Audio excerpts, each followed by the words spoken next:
이 세무당국 청탁 명목으로 사업가에게서 뒷돈을 챙긴 혐의를 받고 있는 윤우진 전 용산 세무서장이 구속 갈림길에 섰습니다. 구속 여부는 밤늦게 결정될 예정인데 그 결과에 따라서 측근으로 알려져 있는 윤석열 후보에게 또 다른 뇌관이 될 수 있다는 관측도 나오고 있습니다. 나혜인 기자가 취재했습니다. 검찰 호송차에서 내린 윤우진 전 용산 세무서장이 굳은 표정으로 법원으로 들어갑니다.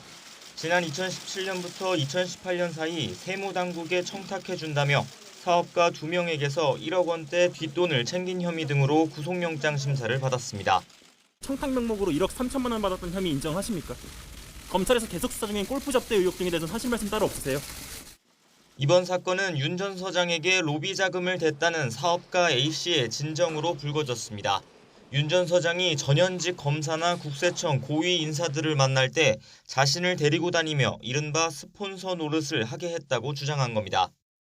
윤우진이가 이런 사람을 불러 나와서 밥을 사고 그럴 때마다 제가 가서 식사값을 결제해야 됐고. 윤 전 서장은 3시간 남짓 진행된 영장심사에서 결백을 주장한 것으로 전해졌습니다.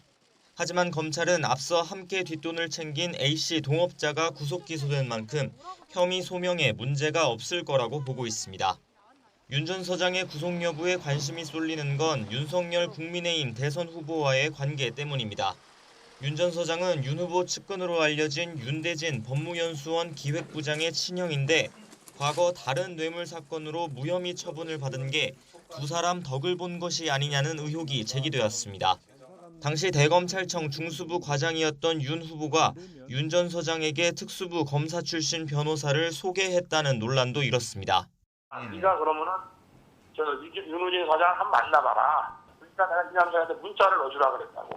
어?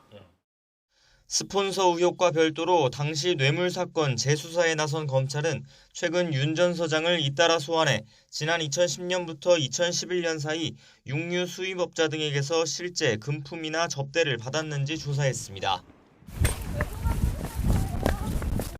신병을 확보하면 윤 전 서장에게서 실제 청탁을 받은 공무원들로 수사를 확대하면서 과거 검찰의 무혐의 처분을 다시 살피는 수사에도 속도를 낼 것으로 보입니다.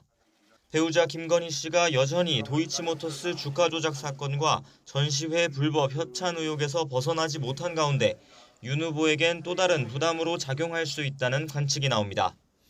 YTN 나혜인입니다.